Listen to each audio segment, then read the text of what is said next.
ఈ కమల పుష్పాన్ని చూస్తున్నారా మీరు? దీనికి ఒక విశిష్టత ఉంది. నీటి మట్టం ఎంత పెరిగినా ఈ పుష్పం ఎల్లప్పుడూ నీటి మట్టం పైనే ఉంటుంది. దీనికి కారణం ఈ యొక్క కాడ. ఎలా అయితే నీటి మట్టం పెరుగుతుందో అదే విధంగా ఈ కాడ కూడా పెరుగుతుంది. అలా ఈ పుష్పాన్ని నీటి మట్టం పైనే ఉంచేలా చేస్తుంది. కానీ ఎప్పుడైతే నీటి మట్టం తగ్గుతుందో ఈ కాడ తగ్గలేదు. ఆ తరువాత తనతో పాటుగా ఈ పుష్పాన్ని కూడా అది నాశనం చేస్తుంది. మనిషితో కూడా ఇలాగే జరుగుతుంది.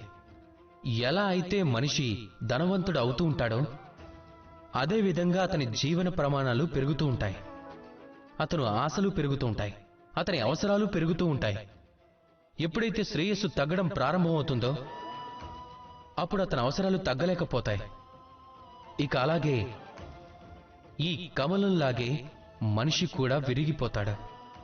మరి ఏం చేద్దాం? ఏం చెయ్యాలి ఈ పరిస్థితుల్లో? జీవన ప్రమాణాలను పెంచడం ఆపేస్తారా? అలా అయినా జీవన ప్రమాణాలు పెంచుకోవటంతో పాటు మీ యొక్క ఆత్మశక్తిని పరిపక్వం చేసుకోండి. కష్టకాలం వచ్చినప్పుడు మీరు మీ జీవితాన్ని ఎలా గడపాలి అనేది నేర్చుకోవడం మొదలుపెట్టండి. ఎందుకంటే జీవిత ఘట్టం నీటి మట్టంలాగే తగ్గుతూ పెరుగుతూ ఉంటుంది. ఇక ఇది మీ మీదే ఆధారపడి ఉంటుంది. ఈ రెండిటి మధ్యలో మీరు ఎలా వ్యవహరిస్తారో అనేది.